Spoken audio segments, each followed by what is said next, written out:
ಧರ್ಮಸ್ಥಳದ ತಲೆಬುರುಡೆ ಪ್ರಕರಣ ದಿನಕ್ಕೊಂದು ಟ್ವಿಸ್ಟ್ ಪಡಿತಾ ಇರುವಂಥದ್ದು. ಸದ್ಯ ಇದೀಗ 7ನೇ ಜಾಗವನ್ನು ಅಗಲಿಕ್ಕೆ ಮುಂದಾಗಿದ್ದಾರೆ. ಒಂದಿಷ್ಟು ಅಂದರೆ 6ನೇ ಜಾಗವನ್ನು ಅಗೆದಾಗ ಅಲ್ಲೊಂದಿಷ್ಟು ಕುರುಹುಗಳು ಪತ್ತೆ ಆಗಿರುವಂತಹದ್ದು. ಇವಾಗ ಮುಂದಿನ ಕಾರ್ಯಾಚರಣೆ ಕೂಡ ನಡೆದಿರುವಂಥ ಶೋಧ ಕಾರ್ಯ ನಡೆದಿರುವಂಥದ್ದು. SIT ಅಧಿಕಾರಿಗಳಿರ್ಬೋದು, ಗ್ರಾಮ ಪಂಚಾಯತಿ ಸದಸ್ಯರುಗಳಾಗಿರ್ಬೋದು, ಅಲ್ಲಿರತಕ್ಕಂತಹ ಪೌರ ಕಾರ್ಮಿಕರಾಗಿದ್ದು ಈಗ ಕೆಲಸವನ್ನು ಮಾಡಲಿಕ್ಕೆ ಮುಂದಾಗಿದ್ದಾರೆ.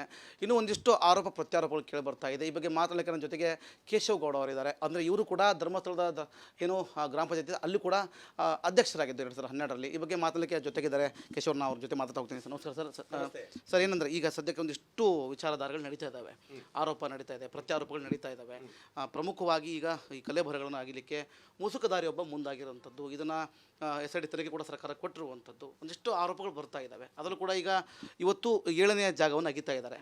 ಅಲ್ಲೊಂದಿಷ್ಟು ಏನೋ ಸಿಕ್ತು ಅಂತ. ಇನ್ನು 6ನೇ ಜಾಗದಲ್ಲಿ ಮನುಷ್ಯನ ಕಳೆಬರಹ ಸಿಕ್ಕಿದೆ ಅಂತಕ್ಕಂಥದ್ದು. ಅದು ಒಬ್ಬ ಗಂಡು ಮನುಷ್ಯ ಅಂತ. ಏನು ಹೇಳ್ತಾರೆ ಈ ಬಗ್ಗೆ?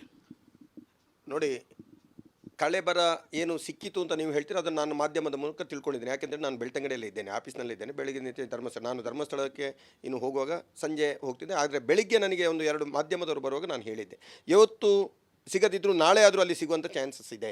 ಯಾಕೆಂತ ಹೇಳಿದರೆ ಆ ಸ್ಥಳ ಏನಿದೆಯೋ ಈಗ ಅವರು ಮಾರ್ಕ್ ಮಾಡಿದಂಥ ಸ್ಥಳ, ಅದೊಂದು ದಿನಾಲು ನಾನು ನೋಡ್ಕೊಂಡು ಬರ್ತೀನಿ. ಅಲ್ಲಿ ಹೆಣಗಳನ್ನು ಪಂಚಾಯತ್ನವರು ಅಂದರೆ ಪೊಲೀಸ್ನವರು ಪಂಚಾಯತ್ನವರಿಗೆ UDR ಮಾಡಿದಂಥ ಪ್ರಕರಣಗಳು, ಅನಾಥ ಶವಗಳನ್ನು ಅಥವಾ ಕೊಳೆತಂಥ ಶವಗಳನ್ನು, ತೀರಾ ಅದನ್ನು ಸಾಗಿಸಲೇ ಸಾಧ್ಯ ಇಲ್ಲದಂಥ ಶವಗಳನ್ನು ಕಾನೂನಾತ್ಮಕವಾಗಿ ಅಂದರೆ ಅದರಲ್ಲಿ ಪೋಸ್ಟ್ಮಾರ್ಟಮ್ ಮಾಡಿ ಆಮೇಲೆ ಡಾಕ್ಟ್ರು ಬಂದು ಪೋಸ್ಟ್ಮಾರ್ಟಮ್ ಮಾಡಿ ಅಲ್ಲಿ ಹುಗಿದಂಥ ಪ್ರಕರಣಗಳು ಇದ್ದಾವೆ. ಆ ಒಂದು ದೂರದೃಷ್ಟಿಯಿಂದ ನಾನು ಹೇಳಿದೆ, ಅಲ್ಲಿ ಇವತ್ತು ಅಥವಾ ನಾಳೆ ಖಂಡಿತ ಹೆಣಗಳು ಸಿಗ್ತವೆ. ಆಗಿವಾಗ ನಿಮಗೆ 13ರಲ್ಲಿ ಸಿಗುವುದಿಲ್ಲ ಅಂತ ನಾನು ಹೇಳೋದಿಲ್ಲ. ನಿನ್ನೆ ಸಿಗಲಿಲ್ಲ ಅಂತ ಹೇಳಿದರೆ ಅದು ಏನೋ ಬೇರೆ ಕಾರಣಗಳು ಇರ್ಬೋದು, ಅಲ್ಲಿಯೂ ಸಿಗಬೇಕಾದಂಥದ್ದು ಇದ್ದಿರ್ಬೋದು, ಏನೋ ಕಾರಣಗಳು ಇವತ್ತು ಸಿಗ್ತದೆ ಅಂತ ಹೇಳೋದನ್ನು ನಾನು ಹೇಳಿದ್ದೀನಿ. ಪ್ರಮುಖವಾಗಿ ಒಂದಿಷ್ಟು ಜನ ಆತ್ಮಹತ್ಯೆ ಮಾಡ್ಕೊಂಡಿದ್ರು, ಅನಾಥ ಶವ ಅಂತಂತ ಹೇಳಿ ಹಾಕಿದ್ರಂತ ಸ್ಥಳೀಯರು ಕೂಡ ಮಾಹಿತಿ ನೀಡಿದ್ದಾರೆ. ಆದರೆ ಪ್ರಮುಖವಾಗಿ ಅದೇ ಜಾಗವನ್ನು ಯಾಕೆ ಆಯ್ಕೆ ಮಾಡ್ಕೊಳ್ತಾರೆ? ಅದರಾಗೂ ಅದೇನು ಸ್ಮಶಾನ ಆಗಿತ್ತಾ ಸರ್ ತಾವಿದ್ದಾಗೇನಾದರೂ? ಅದು ಸ್ಮಶಾನ ಅಂತೇಳಿ ಅಲ್ಲ, ಆ ಸ್ಥಳ ಸರ್ಕಾರಿ ಸ್ಥಳ ಅಂತ ಹೇಳುವಂಥ ಒಂದು ಸ್ಥಳ. ಮೊದಲು ಏನಿತ್ತು ಅಂತ ಹೇಳಿದರೆ 2005-6ರ ತನಕ ಧರ್ಮಸ್ಥಳದಲ್ಲಿ ಒಂದು ಸಾರ್ವಜನಿಕ ಸ್ಮಶಾನ ಇರಲಿಲ್ಲ. ಆ ಸಂದರ್ಭದಲ್ಲಿ ಏನು ಮಾಡ್ತಿದ್ರು ಅಂತ ಹೇಳಿದರೆ, ಒಂದು ಸರ್ಕಾರಿ ಸ್ಥಳದಲ್ಲಿ ಹುಗಿಬೇಕು. ಪೊಲೀಸವರು ಏನು ಮಾಡ್ತಾರೆ, ಒಂದು ಸ್ಥಳವನ್ನು ಆಯ್ಕೆ ಮಾಡ್ತಾರೆ, ಅಲ್ಲಿ ಹುಗಿತಾರೆ, ಮಹಾಜರೆಲ್ಲ ಮಾಡಿಬಿಟ್ಟು ಹುಡುಗಿದ್ದಾರೆ. ಅದರ ಬಗ್ಗೆ ದಾಖಲೆಗಳು ಪೊಲೀಸ್ ಸ್ಟೇಷನಲ್ಲಿ ಇರ್ಬೋದು. ಆದರೆ ಸ್ಮಶಾನದ ಬಗ್ಗೆ ನಾವು ಹೇಳುವಾಗ, ಸ್ಮಶಾನ 2005-6ರ ನಂತರ ಆದಾಗ ಅಲ್ಲಿ ದಹನ ಮಾಡಿದ ಕಾರ್ಯಗಳು ನಡೀತಾ ಇದ್ದಾವೆ. ಆದರೆ ಮೊದಲು ಏನು ಮಾಡ್ತಿದ್ರು, ಅಲ್ಲೇ ಹುಗ್ದು ಬಿಟ್ಟು ಎಲ್ಲಿ ಅವರಿಗೆ ಅನುಕೂಲ ಆಗ್ತದೆ ಪೊಲೀಸವರಿಗೆ ಅಲ್ಲಿ ಹುಗ್ದು ಬಿಡ್ತಿದ್ರು. ಎಲ್ಲಿ ಆತ್ಮಹತ್ಯೆ ಮಾಡ್ಕೊಳ್ತಾರೆ, ನೀವು ಹೇಳಿದಾಗೆ ಆತ್ಮಹತ್ಯೆ ಮಾಡಿದ ಸ್ಥಳದಲ್ಲಿ ಅಲ್ಲಿ ಆಂಬುಲೆನ್ಸಿನ ವ್ಯವಸ್ಥೆ ಇರಲಿಲ್ಲ ಮೊದಲೆಲ್ಲ, ಭಾಳ ಹಿಂದಿನ ಕಾಲದಲ್ಲೆಲ್ಲ. ಆಮೇಲೆ ಡಾಕ್ಟರ್ಸ್ ಅಲ್ಲೇ ಬಂದುಬಿಟ್ಟು ಪೊಲೀಸರು ಅವರನ್ನು ಕರ್ಕೊಂಡು ಬಂದುಬಿಟ್ಟು ಅವರಿಗೆ ಒಂದಿಷ್ಟು ಸಂಭಾವನೆಯನ್ನು ಪಂಚಾಯತಿಯಿಂದಲೋ ತೆಗೆದುಬಿಟ್ಟು ಅವರಲ್ಲಿ ಅದನ್ನು ಹುಗಿತಾ ಇದ್ರು. ಹಾಗಾಗಿ ಅದು ಸರ್ಕಾರಿ ಸ್ಥಳದಲ್ಲಿ ಮಾಡದೆ ಯಾರಾದರೂ ಒಂದು ಖಾಸಗಿ ಸ್ಥಳದಲ್ಲಿ ಅಲ್ಲಿ ಮಾಡಲಿಕ್ಕೆ ಬಿಡ್ತಾರೆ. ಸುತ್ತಮುತ್ತ ಆ ಕಡೆ ಎಲ್ಲ ಇರುವಂಥದ್ದು ಖಾಸಗಿ ಸ್ಥಳಗಳು. ಖಾಸಗಿ ಸ್ಥಳದಲ್ಲಿ ಯಾರು ಕೂಡ ಹೆಣವನ್ನು ಹುಗಿಲಿಕ್ಕೋ ಅಥವಾ ದಹನ ಮಾಡಲಿಕ್ಕೋ ದಫನ ಮಾಡಲಿಕ್ಕೋ ಅಲ್ಲಿ ಬಿಡುವುದಿಲ್ಲ. ಹಾಗಾಗಿ ಆ ಸ್ಥಳಗಳಲ್ಲಿ ಹುಗ್ದಂಥ ಉದಾಹರಣೆಗಳು ಇದ್ದಾವೆ. ಎಷ್ಟು ಬಾಡಿಗಳನ್ನ ಹುಗಿದಿರ್ಬೋದು ಸರ್ ಆ ರೀತಿ? ಆ ಬಗ್ಗೆ ನನಗೆ ಏನು ಐಡಿಯಾಸ್ ಇಲ್ಲ. ಅಂತೂ ಎಷ್ಟು ಇದ್ದಾವೆ ಏನು ಅಂತ ಹೇಳಿ ಅಲ್ಲ. ಯಾಕೆ ಅಂತ ಹೇಳಿದರೆ, ನೀವು ಹೆಣಗಳನ್ನು ಹೂಳುವಾಗ ಅಲ್ಲಿ ಏನು ಮಾಡ್ತಾರೆ ಅಂತ ಹೇಳಿದರೆ, ಒಂದು 4 ಫೀಟ್ ಗುಂಡಿಯೋ 6 ಫೀಟ್ ಗುಂಡಿಯೋ ಮಾಡ್ತಾರೆ, 6 ಫೀಟ್ ಉದ್ದ ಮಾಡ್ತಾರೆ. ಆಮೇಲೆ ಅದರ ಮೇಲೆ ಸ್ವಲ್ಪ ಮಣ್ಣು ಹಾಕ್ತಾರೆ, ಮತ್ತೆ 1 ಅಡಿ 2 ಅಡಿ ಎತ್ತರ ಮಣ್ಣು ಮಾಡ್ತಾರೆ. ಅದರ ಮೇಲೆ ಕಲ್ಲು ಮಣ್ಣುಗಳನ್ನು ಇಡ್ತಾರೆ. ಇದು ಸಹಜ. ಇದು ಸಾಮಾನ್ಯವಾಗಿ ಯಾರಾದರೂ ಒಬ್ಬ ಹೋದಾಗ, ಸಾರ್ವಜನಿಕರು ಹೋದಾಗ ಕೆಲವರು ನಮ್ಮಲ್ಲಿ ಕೇಳ್ತಾರೆ, ಅಲ್ಲಿ ಹೆಣ ಹೂತಿದಾರಾ, ದನ ಹೂತಿದಾರ ಅಂತ ಹೇಳೋದು ಗೊತ್ತಿಲ್ಲ. ಒಂದು ಯಾವುದೇ ಪ್ರಾಣಿ ಸಿಕ್ಕಿದ್ರು, ದನಗಳು ಸಿಕ್ಕಿದ್ರು ಅದೇ ಪರಿಸ್ಥಿತಿ ಅಲ್ಲಿ ಹೂಳಬೇಕು. ಆ ಟೈಮಲ್ಲಿ ಮನುಷ್ಯರನ್ನು ಉಪಯೋಗಿಸ್ಕೊಂಡೇ ಮಾಡುವಂಥದ್ದು. ಹಾಗಾಗಿ ಆ ಪ್ರದೇಶ ಎತ್ತರ ಇರ್ತದೆ. ಅಲ್ಲಿ ಸಹಜವಾಗಿ ಅದರ ಮೇಲೆ ಗಿಡಗಂಟೆಗಳು ಬೆಳೆದಿದ್ರೂ ಕೂಡ ಆ ಎತ್ತರವಾದಂಥ ಸ್ಥಳದಲ್ಲಿ ಹೆಣ ಇರುವಂಥ ಸ್ಥಳಗಳು ಒಂದು 10-20 ವರ್ಷ ಆದರೂ ನಾವು ಗುರುತಿಸುವಂಥ ಒಂದು ಕಾಮನ್ ಸೆನ್ಸ್. ಅದು ಎತ್ತರ ಮಾಡಿರ್ತಾರೆ, ಕಲ್ಲು ಮಣ್ಣು ಹಾಕಿರ್ತಾರೆ, ಯಾವುದೇ ಕಾಡು ಪ್ರಾಣಿಗಳು ತೆಗೆಬಾರ್ದು ಅಂತ. ಆ ದೃಷ್ಟಿಯಲ್ಲಿ ಅಲ್ಲಿ ಎಷ್ಟು ಹೆಣಗಳನ್ನು ನಿಖರವಾಗಿ ಹೂಳಿದ್ದಾರೆ ಅಂತ ಹೇಳಲಿಕ್ಕೆ ನಾನೇನು ಅಲ್ಲಿ ನೋಡಲೂ ಇಲ್ಲ, ನಾನು ಹೋಗಲೂ ಇಲ್ಲ. ಆದರೆ ನನ್ನ ಅಲ್ಲಿ ಸಾರ್ವಜನಿಕ ಮಾಹಿತಿ ಮತ್ತು ನನ್ನ ಒಂದು ಇರುವಂಥ ವಿಶೇಷ ಒಂದು ಇದರಿಂದ ಅಲ್ಲಿ ಹುಗ್ದಿರ್ಬೋದು. ಯಾಕೆಂದರೆ ನದಿಯಲ್ಲಿ ಸಾಯುವವರು ತುಂಬ ಜನ ಇರ್ತಾರೆ. ನದಿಯ ಪಕ್ಕ ಸತ್ತವರು ಆತ್ಮಹತ್ಯೆ ಮಾಡ್ಕೊಳ್ಳಿಕ್ಕೆ ಅದೊಂದು ಸ್ಥಳ, ಭಾಳ ಒಂದು ಕಾಡು ಪ್ರದೇಶ. ಅಲ್ಲಿ ಆತ್ಮಹತ್ಯೆ ಮಾಡ್ಕೊಂಡದ್ದು ಕೇಳಿಪಟ್ಟಿದ್ದೇನೆ ನಾನು. ಹಾಗಾಗಿ ಅಲ್ಲಿ ಇರ್ಬೋದು. ಎಷ್ಟು ಅಂತೇಳಿ ನಿಖರವಾಗಿ ನನಗೆ ಹೇಳಲಿಕ್ಕೆ ಸಾಧ್ಯ ಇಲ್ಲ. ಧರ್ಮಸ್ಥಳವನ್ನು ಸಂಪೂರ್ಣವಾಗಿ ಅರ್ಥವ್ರು ತಾವು ಅಲ್ಲಿ ಅಧ್ಯಕ್ಷರಾಗಿ ಕೂಡ ಇದ್ದಂಥವರು. ಪ್ರಮುಖವಾಗಿ ಯಾರೀ ಮಾಸ್ಕ್ ಮ್ಯಾನ್, ಯಾರೀ ಮುಸುಕುದಾರಿ ಸರ್? ತಾವು ನೋಡಿದ್ದೀರಾ, ಪರಿಚಯನ? ಇಂತಹ ದಿನದ ಘಟನೆಗಳು ನಡೆದಿತ್ತಾ ಯಾವತ್ತಾದರೂ? ಆ ವ್ಯಕ್ತಿ ಇಲ್ಲಿದ್ದ ಯಾಕೆ ಹೋದ, ಯಾವಾಗ ಬಂದಿದ್ದ? ಮುಸುಕುದಾರಿ ಅಲ್ಲಿರುವವರು ಯಾರು ಅಂತ ಹೇಳೋದನ್ನು ನಾನು ನಿಖರವಾಗಿ ಹೇಳಲಿಕ್ಕೆ ನಾನು ಗೊತ್ತಿಲ್ಲ. ಆದರೆ ಸಾರ್ವಜನಿಕ ವಲಯದಲ್ಲಿ ಬಂದಂಥ ಒಂದು ಮಾಹಿತಿ ಮತ್ತು ಸಾರ್ವಜನಿಕರಲ್ಲಿ ಆಗ್ತಿರುವಂಥ ಚರ್ಚೆ ಏನು ಅಂತ ಹೇಳಿದರೆ, ಅಂತಹ ಒಬ್ಬ ವ್ಯಕ್ತಿ, ಆ ಚಹರೆ ಉಳ್ಳಂಥ ವ್ಯಕ್ತಿ, ಅದೇ ದೈತ್ಯ ವ್ಯಕ್ತಿ ಒಬ್ಬ ಧರ್ಮಸ್ಥಳದಲ್ಲಿ ಇದ್ದ. ಧರ್ಮಸ್ಥಳದಲ್ಲಿ ಅಂದರೆ ಧರ್ಮಸ್ಥಳ ಕ್ಷೇತ್ರದಲ್ಲಿ ನೇತ್ರಾವತಿ ನದಿ ತೀರದಲ್ಲಿ ಅಲ್ಲಿ ಏನು ಮಾಡ್ತಿದ್ದ ಅಂತ ಹೇಳಿದರೆ ಅವನ ಕೆಲಸ ಏನು ಅಂತ ಹೇಳಿದರೆ ಸ್ವಚ್ಛತಾ ಕಾರ್ಯವನ್ನು ಮಾಡುವಂಥದ್ದು. ಹಾಗಾಗಿ ಆ ವ್ಯಕ್ತಿ ಅಲ್ಲಿ ಸ್ವಚ್ಛತಾ ಕಾರ್ಯವನ್ನು ಮಾಡ್ತಿರುವಾಗ ಹೆಣಗಳು ಎಲ್ಲಾದರೂ ಬಿದ್ದಂಥ ಮಾಹಿತಿಗಳು ಬಂದರೆ, ಯಾರಾದರೂ ಮುಳುಗಿದಾಗ ಎಷ್ಟು ಡೀಪಾಗಿ ಹೋಗಿ ಎತ್ತಿಕೊಂಡು ಬರುವಂಥ ಒಬ್ಬ ವ್ಯಕ್ತಿ ಇದ್ದ. ಅವನನ್ನು ನೋಡುವಾಗ ದೈತ್ಯ ವ್ಯಕ್ತಿಯಾಗಿದ್ದ, ಆ ಚಹರೆಗಳನ್ನು ಇವನಲ್ಲಿ ಹೋಳ್ತವೆ ಅಂತ ಹೇಳೋದನ್ನು ಸಾರ್ವಜನಿಕ ವಲಯದಲ್ಲಿ ಹೇಳುವಂಥದ್ದು. ನಾನು ಅಧ್ಯಕ್ಷನಾಗಿದ್ದಾಗಲೂ ಕೂಡ ಆ ವ್ಯಕ್ತಿ ಏನಾದರೂ ಪಂಚಾಯಿತಿಗೆ ಸಂಬಂಧಪಟ್ಟ ಹಾಗೆ ಸ್ವಚ್ಛತಾ ಕಾರ್ಯ ಪ್ರಾರಂಭವಾಗಿದ್ದು ನಮ್ಮ ಅವಧಿಯಲ್ಲಿ, ಆ ಟೈಮಲ್ಲಿ ಸ್ವಚ್ಛತಾ ಕಾರ್ಯಕ್ರಮಕ್ಕೆ ಏನಾದರೂ ಬೇಕಾದರೆ ಅವರನ್ನು ಕ್ಷೇತ್ರದಲ್ಲಿ ಮನವಿ ಮಾಡಿಕೊಂಡು ನಾವು ಉಪಯೋಗಿಸುವಂಥ ಇದಿತ್ತು. ನಾನು ಯಾವ ಚಹರೆ ಉಳ್ಳಂಥ ವ್ಯಕ್ತಿ ಹೇಳಿದ್ನೋ ಆ ವ್ಯಕ್ತಿಯನ್ನು ನಾವು ಅಲ್ಲಿ ಉಪಯೋಗಿಸುವಂಥ ಪದ್ಧತಿ ಇತ್ತು. ಒಂದು ವೇಳೆ ಅಲ್ಲಿ ಒಂದು ಹೆಣ ಸಿಕ್ಕಿದಾಗ ಪೊಲೀಸ್ನವರು ಅನಾಥ ಶವ ಅಂತೇಳಿ ಆದರೆ ಅಲ್ಲಿ ಇಡ್ತಾರೆ, ಅದು ಟ್ರೇಸ್ ಮಾಡಲಿಕ್ಕೆ ಆಗಲಿಲ್ಲ ಅಂತ ಹೇಳುವಂಥ ಪರಿಸ್ಥಿತಿಯಲ್ಲಿ ಟ್ರೇಸ್ ಮಾಡಿದ್ದನ್ನೆಲ್ಲ ಕಳಿಸಿಕೊಡ್ತಿದ್ರು. ಟ್ರೇಸ್ ಮಾಡದಿರೋ ಇದನ್ನು ಹೂತು ಕೊಡಿ ಅಂತ ಹೇಳುವಂಥದ್ದು ಸಾಮಾನ್ಯ ಪ್ರಕ್ರಿಯೆ, ಅದು ಲೋಕಲ್ ಬಾಡಿಗೆ ಬರ್ತದೆ. ಆಗ ಅವರು ಲೋಕಲ್ ಬಾಡಿಯಲ್ಲಿ ಅದನ್ನು ಮನವಿ ಕೊಟ್ಟಾಗ ಹೂಡಲಿಕ್ಕೆ ನಮ್ಮಲ್ಲಿ ಆಗ ಜನಗಳ ಕೊರತೆ ಇತ್ತು, ಲೇಬರ್ಸ್ ಕೊರತೆ ಇತ್ತು. 1 ಜನ 2 ಜನ ವರ್ಕ್ ಮಾಡಿ 1-2 ಜನ ಹೆಣ ಹೂಡಲಿಕ್ಕೆ ಸಾಧ್ಯ ಇಲ್ಲ, ಎತ್ತಿಕೊಂಡು ಹೋಗ್ಲಿಕ್ಕೂ ಸಾಧ್ಯ ಇಲ್ಲ. ಮಾಸ್ಕ್ ಮ್ಯಾನ್ ಒಂದಿಷ್ಟು ಸಮಸ್ಯೆ ಮಾಡ್ಕೊಂಡಿದ್ದ, ಅವ್ನ ಮೇಲೆ ಸ್ವಲ್ಪ ಇಂಥ ವಿಷಯಗಳನ್ನು ತಾವೇ ಒಂದು ಹಿಂದ್ಗಡೆ ಹೇಳಿದ್ರಿ, ಈ ಬಗ್ಗೆ ಏನು ಹೇಳ್ತೀರಿ? ಒಂದು ನಿಮಿಷ, ನಾನು ಅದನ್ನು ಹೇಳುವ ಮೊದಲು ಆ ವ್ಯಕ್ತಿಯನ್ನು, ಈ ವ್ಯಕ್ತಿಯನ್ನು ಯಾರು ನಾನು ಹೇಳಿದಾಗ ದೈತ್ಯ ವ್ಯಕ್ತಿ ಅಂತ ಇದ್ದರು ಅವರನ್ನು ಉಪಯೋಗಿಸುವಂಥ ಇದಿತ್ತು. ಅವನಿಗೆ ಹೆಣ ಉಳ್ಳಿಕ್ಕೆ ಪಂಚಾಯತಿಯಿಂದ ಬರುವಾಗ ಅವರನ್ನು ಉಪಯೋಗಿಸಿಕೊಂಡು ಕ್ಷೇತ್ರದಿಂದ ನಾವು ಮನವಿ ಮಾಡಿದಾಗ ಅವ್ರು ಯಾರನ್ನಾದ್ರೂ ಕಳಿಸ್ತಿದ್ರು. ಅಲ್ಲಿ ತುಂಬ ಜನ ಇದ್ದರು, ಇಂಥ ಮಾಲಿಯವರು ತುಂಬ ಜನ ಇದ್ದರು, ಸ್ವಚ್ಛತಾ ಮಾಲಿಯವರು, ಹೆಂಗಸರಿದ್ದರು ಗಂಡಸರಿದ್ದರು. ಒಂದು ಫ್ಯಾಮಿಲಿಯಲ್ಲಿ 1-2-3 ಫ್ಯಾಮಿಲಿ ಇತ್ತು ಅಲ್ಲಿ ಹತ್ತಿರದ ಕಟ್ಟಡದಲ್ಲಿ. ಹಾಗೆ ಆ ವ್ಯಕ್ತಿಯನ್ನು ಉಪಯೋಗ ಮಾಡಿದಂಥದ್ದು ಅಂತ ಹೇಳುವಂಥದ್ದು ಇದಿರ್ಬೋದು, ಆ ವ್ಯಕ್ತಿ ಗೊತ್ತಿರ್ಬೋದು ಅಂತ ಹೇಳೋದನ್ನು ನಾನು ಆಗಲೂ ಹೇಳಿದ್ದೇನೆ, ಈಗಲೂ ಹೇಳ್ತೇನೆ. ಈಗೇನೋ ಪ್ರಶ್ನೆ ಕೇಳಿದ್ರಿ ನೀವು, ಏನು ಅಂತ ಹೇಳಿದರೆ ಆ ವ್ಯಕ್ತಿ ಆ ಬಗ್ಗೆ ನೀವು ಹೇಳಿದ್ರಿ ಅಂತೇಳಿ, ಅಂದರೆ ಏನೋ ಸಮಸ್ಯೆ ಮಾಡ್ಕೊಂಡಿದ್ದ ಇಲ್ಲೊಂದಿಷ್ಟು ಆ ವ್ಯಕ್ತಿಯ ಹಿನ್ನೆಲೆ ಏನು ಅಂತ ಹೇಳಿದರೆ, ಆತ ನದಿಗೆ ಬಿದ್ದಾಗ ನದಿಗೆ ಮುಳುಗುವುದರಲ್ಲಿ ಬಹಳ ಚತುರ ಅವನು. ನದಿಗೆ ಮುಳುಗಿದಾಗ, ನಾನು ಇದೇ ವ್ಯಕ್ತಿ ಅಂತ ಹೇಳ್ತಾ ಇಲ್ಲ, ಆ ಚಹರೆ ಇರುವಂಥ ವ್ಯಕ್ತಿ ನದಿಗೆ ಮುಳುಗಿದಾಗ ಏನು ಮಾಡ್ತಿದ್ದ ಅಂತ ಹೇಳಿದರೆ, ಅಲ್ಲಿ ಚಿನ್ನಾಭರಣಗಳು ಏನಾದರೂ ಇದ್ದರೆ ಹೆಣದ ಮೇಲೆ ಅದನ್ನು ತೆಗೆದು ಬಿಟ್ಟು ಒಂದು ಕಲ್ಲಿನಲ್ಲೋ ಇವನು ಹೋಗುವಾಗಲೇ ಮೆಟೀರಿಯಲ್ ಹಿಡ್ಕೊಂಡು ಹೋಗ್ತಿದ್ದು, ಕಲ್ಲಿನಲ್ಲೋ ಏನಾದರೂ ಇಟ್ಟುಕೊಂಡು ಅಲ್ಲಿ ಬಂದು ನಿಂತ. ಮತ್ತೆ ಸಂಜೆ ಹೋಗಿ ಕೆಲಸ ಮುಗ್ದ ಮೇಲೆ ಯಾರು ಇಲ್ಲದಾಗ ಅದನ್ನು ಹೋಗಿ ತೆಗೆಯುವಂಥ ಪರಿಪಾಠ ಇಟ್ಟುಕೊಂಡಿದ್ದ. ಇದನ್ನು ಉಜಿರೆ ಪರಿಸರದಲ್ಲೋ, ಮೊಬೈಲ್ ಏನಾದ್ರು ಸಿಕ್ಕಿದರೆ ಧರ್ಮಸ್ಥಳ ಪರಿಸರದಲ್ಲೋ, ಚಿಲ್ಲರೆ ಹಣವನ್ನು ಹೋಟೆಲ್ಗಳಿಗೆ ಕೊಡುವಂಥ ಪರಿಪಾಠ ಇಟ್ಟುಕೊಂಡಿದ್ದ ಒಬ್ಬ ವ್ಯಕ್ತಿ. ಆ ವ್ಯಕ್ತಿಯನ್ನು ಏನು ಮಾಡಿದರು ಅಂತ ಹೇಳಿದರೆ, 2014ನೇ ಇಸ್ವಿಯಲ್ಲಿ ಈ ಎಲ್ಲ ವಿಚಾರಗಳು ಕ್ಷೇತ್ರದ ಮ್ಯಾನೇಜ್ಮೆಂಟಿಗೆ ಗೊತ್ತಾದಾಗ ಅವ್ರೇನು ಹೇಳಿದರು, ಇಂಥವ್ರು ನಮ್ಮೊಟ್ಟಿಗೆ ಬೇಡ. ಯಾಕೆಂತ ಹೇಳಿದರೆ ಅಲ್ಲಿ ಪ್ರತಿಯೊಂದು ವಾರ್ನಿಂಗ್ ಕೊಡ್ತಾರೆ, ಸ್ನಾನಕ್ಕೆ ಹೋಗಬೇಡಿ ಅಂತೇಳಿ, ಆಮೇಲೆ ನೀವು ಅಲ್ಲಿ ಹೋಗಬೇಡಿ ಅಂತ ಹೇಳ್ತಾರೆ. ಅಂಥ ಇದರಲ್ಲಿ ಕೂಡ ಇಂಥದ್ದೆಲ್ಲ ಆಗ್ತದೆ, ಕದಿಬೇಡಿ ಅಂತ. ಕದಿಯುವುದು ಯಾರು ಅಂತ ಹೇಳುವಾಗ ಇಂಥವರು ಇದ್ದರೆ ನಮಗೆ ತೊಂದರೆ ಅಂತ ಹೇಳೋ ದೃಷ್ಟಿಯಲ್ಲಿ 2014ರಲ್ಲಿ ಅವರನ್ನು ನೀವು ಬೇಡ ಕೆಲಸಕ್ಕೆ ಅಂತೇಳಿ ಅವ್ರಿಗೆ ಏನು ಕೊಡಬೇಕಿತ್ತು ಸಂಭಾವನೆ ಇಲ್ಲ, ಅದನ್ನು ಕೊಟ್ಟು ಕಳಿಸಿದಂಥ ವ್ಯಕ್ತಿ ಒಬ್ಬ ಇದ್ದಾನೆ. ಅವನನ್ನು ಕಳಿಸಿದ್ದಾರೆ ಕ್ಷೇತ್ರದಿಂದ. ಅವನು ತೊಂದರೆ ಮಾಡ್ತಾನೆ ಅಂದರೆ ಅವನ ಮನಸ್ಸು ಏನು ಅಂತ ಹೇಳಿದರೆ, ಸಂಜೆ ಎಲ್ಲರೂ ಹೋದ ಮೇಲೆ ಮಳೆ ಬಂದರೆ ಅವನಿಗೆ ಸಿಟ್ಟು ಬರ್ತಿತ್ತಂತೆ, ಏನು ಕೆಂಪು ನೀರು ಬರ್ತಿಲ್ಲ, ನನಗೆ ಮುಳುಗಲಿಕ್ಕೆ ಆಗೋದಿಲ್ಲಲ್ಲ, ಕಾಣೋದಿಲ್ಲ ಅಲ್ವಾ ಅಂತೇಳು. ಅಂಥ ಒಂದು ಮನಸ್ಥಿತಿಯ ಇದು ಇವರಿಗೆ ಸಾರ್ವಜನಿಕ ಗೊತ್ತಾಯ್ತು. ಅಲ್ಲಿ ಒಂದು ಸ್ವಲ್ಪ ವಾರ್ನಿಂಗ್ ಕೊಟ್ಟುಬಿಟ್ರು, ಅವನು ಅದನ್ನು ನಿಲ್ಲಿಸಲಿಲ್ಲ. ಹಾಗಾಗಿ ಅಲ್ಲಿಂದ ಅವನಿಗೆ ಕೊಡಬೇಕಾದಂಥ ಏನೆಲ್ಲ ಇದು ಬೇಕೋ ಅದನ್ನು ಮಾಡಿಬಿಟ್ಟು ಕಳಿಸಿಕೊಟ್ಟಿದ್ದಾರೆ. ಅವನಿಂದ ರಾಜೀನಾಮೆ ಪತ್ರವನ್ನು ಕಟ್ಕೊಂಡು ಅಂತ ಹೇಳುವಂಥದ್ದು ನನಗೆ ಗೊತ್ತಿದ್ದ ಮಾಹಿತಿ. ನೀವು ಹೇಳಿದ್ರೆ 14ರಲ್ಲಿ ಹೋದ ಅಂತ, ಈಗ ಅವನ್ನ ಒಂದಿಷ್ಟು ಹೆಸರುಗಳಿಂದ ಕರೆದು ಮಾಸ್ಕನ್ನು ಹಾಕಿ ಇಂಥಲ್ಲಿ ನಾನು ಹೂತಿದ್ದೆ ಅನ್ನೋ ವ್ಯಕ್ತಿತ್ವವನ್ನು ತೋರಿಸ್ತಾ ಇರೋದು. ಒಂದಿಷ್ಟು ಜನರು ಪ್ರಶ್ನೆಗಳಿದ್ದಾವೆ, ಜನ ನಮ್ಮ ಕಡೆ ಕೇಳಿ ಒಂದಿಷ್ಟು ವಿಷಯಗಳನ್ನು ಕೇಳ್ತಾರೆ, ಬಂದಂಥ ಜನ ಆಗಿರ್ಬೋದು, ಸ್ಥಳೀಯರಾಗಿರ್ಬೋದು. ಅವರು ಮಾರ್ಕ್ ಮಾಡಿದ 1, 2, 3, 4 ಅಂತ 10, 13 ಒಳಗಡೆ ತೋರಿಸಿದ್ರಲ್ಲ, ಪ್ರತಿಯೊಂದರಲ್ಲೂ ಯಾಕೆ ಸಿಗ್ತಾ ಇಲ್ಲ ಅಂಥದ್ದೇನು ಸಮಸ್ಯೆ ಅಂತ? ಯಾಕೆ ಅಂತೇಳಿ ನಾವು ಹೇಳಲಿಕ್ಕೆ ಬರೋದಿಲ್ಲ. ಅದು ಅವನಿಗೂ ಗೊತ್ತಿರಲಿಕ್ಕೂ ಇಲ್ಲ, ಗೊತ್ತಿರಬಹುದು, ಅದು ನನಗೆ ಗೊತ್ತಿಲ್ಲ. ಯಾಕೆ ಹೇಳಿದ, ಇದು ಏನಾದರೂ ಕ್ರಿಯೇಟಿಂಗಾ ಅಥವಾ ಅಲ್ಲಿ ಏನಾದರೂ ಇಲ್ಲಿ ಸಡನ್ನಾಗಿ ನಾನು ಹೋಗಿ ಹೂತಿಟ್ಟ ಸ್ಥಳದಲ್ಲಿ ಇದ್ದರೆ ಕಾಮನ್ ಆಗಿ ಇದು ಹೌದು ಅಂತೇಳಿ ಹಾಗೆ 1, 2, 3ರಲ್ಲಿ ಸಿಗಲಿಲ್ಲ. ಹಾಗಾಗಿ ನಾನು ಅದು ಏನೋ ನನಗೆ ಮರೆತು ಹೋಗಿದೆ, ಇದು ನೆನಪುಂಟು ಅಂತ ಹೇಳೋ, ಇನ್ನೊಂದು ಸಿಗುವಾಗ ಇದು ನೆನಪುಂಟು, ಇವನಿಗೆ ನೆನಪು ಶಕ್ತಿ ಇದೆ, ಅದೇನೋ ಮರೆತು ಹೋಗಿದೆ ಅಂತ ಹೇಳುವಂಥ ಒಂದು ಭಾವನೆ ಕ್ರಿಯೇಟ್ ಆಗಲಿ ಅಂತ ಹೇಳುವಂಥ ಇದರಲ್ಲಿ ಅದೆಲ್ಲ ಕೆಲವರಿಗೆ ಏನು ಸುಳ್ಳುಗಳನ್ನು ಮಾತಾಡ್ತಾರೋ ಅವರಿಗೆ ಅದೇ ಒಂದು ಇದು ಇರ್ತದೆ ಅವರಿಗೆ. ಹಾಗಾಗಿ ಆ ಒಂದು ಭಾವನೆಯಲ್ಲಿ ಅವರು ಇದ್ದಿರ್ಬೋದು. ಮತ್ತೆ 1, 2, 3, 4, 5, 6ರವರೆಗೆ ಯಾಕೆ ಸಿಗಲಿಲ್ಲ ಅಂತ ಹೇಳುವಂಥದ್ದು ನಾನು ಹೇಳಲಿಕ್ಕೆ ಸಮರ್ಥನೂ ಅಲ್ಲ, ನನಗೆ ಗೊತ್ತೂ ಇಲ್ಲ. ನಾನು ಆ ತನಿಖೆ ಆಚೆ ಹೋಗಲಿಲ್ಲ. ಅಲ್ಲಿ ಸತ್ಯ ಹೇಳಬೇಕಾದ್ರೆ ನಿಮಗೆ ಆ ಕಡೆ ಇಣಿಕಿ ಕೂಡ ನೋಡಲಿಲ್ಲ ನಾನು. ಹಾಗಾಗಿ ನಾನು ಅದನ್ನು ಹೇಳಲಿಕ್ಕೆ ಸಾಧ್ಯ ಇಲ್ಲ.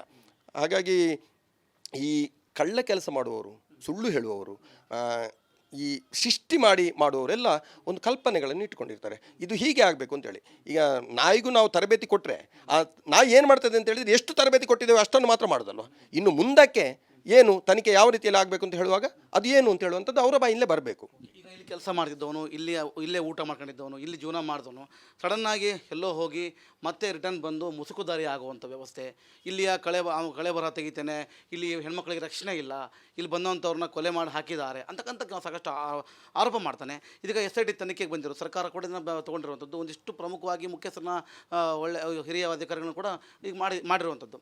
ಕಳೆ ಬರ ಸಿಗ್ತಿರೋದಕ್ಕೂ ಜನರ ಭಾವನೆಗೆ ಧಕ್ಕೆ ಆಗ್ತಿರೋದಕ್ಕೂ ಇಲ್ಲಿ ನಡೀತಿರುವಂಥ ಒಂದಿಷ್ಟು ವಿಷಯಗಳಿಗೆ ಗೊಂದಲ ಆಗ್ತಾ ಇದೆ. ಈ ಬಗ್ಗೆ ಏನು ಹೇಳ್ತೀರಿ ಸರ್?